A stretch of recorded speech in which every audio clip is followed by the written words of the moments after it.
கொலோசியர் புஸ்தகம் 1:20.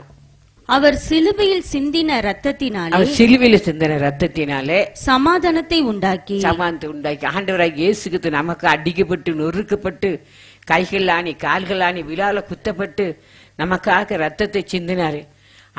ஆண்டவராகிய இயேசு கிறிஸ்து திரு ரத்தத்தினால நம்ம கழுவுப்படும் போது மாத்திரம்தான் அந்த சமாதானம். அதான் ஆண்டவர் சொல்றாரு, சிலுவையில் சிந்தின ரத்தத்தினால சமாதானத்தை உண்டாக்கி அந்த சமாதானத்தை பெற்றிருக்கோம். திடீர்னு சொல்லி நமக்குள்ள பிசாசு ஏதாவது குழப்பத்தை கொண்டு வந்து சோர்வை கொண்டு வந்து அது சின்ன வார்த்தை கூட நம்ம ஆண்டவர் பிரிமலாம் வார்த்தை பேசும்போது நமக்குள்ள என்ன ஆயிடுது, இந்த சமாதானம் நம்மளை விட்டு எடுபட்டு போகுது. அதனாலதான் சொல்றாரு, சன்னதியில சமாதானத்தோடு இருக்கும்படி என்ன எப்படி இருக்கணுமா, ஜாக்கிரதையா இருக்கணும். சமாதானத்தோடு இருக்கும்படி நீங்க எப்படி இருங்க, ஜாக்கிரதையா இருங்க. சமாதானத்துக்கு தான் தேவன் நம்மளை அழைச்சிருக்கிறாரு. வாசித்து பாருங்க, கொலோசியர் புஸ்தகம் 3:15.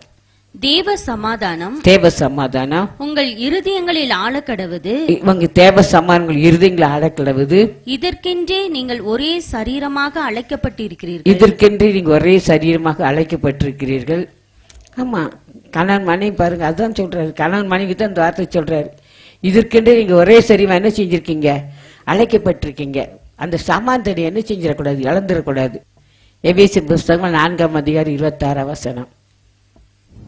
நீங்கள் கோபம் கொண்டாலும் பாவம் செய்யாதிருங்கள். சூரியன் அஸ்தமிக்கிறதற்கு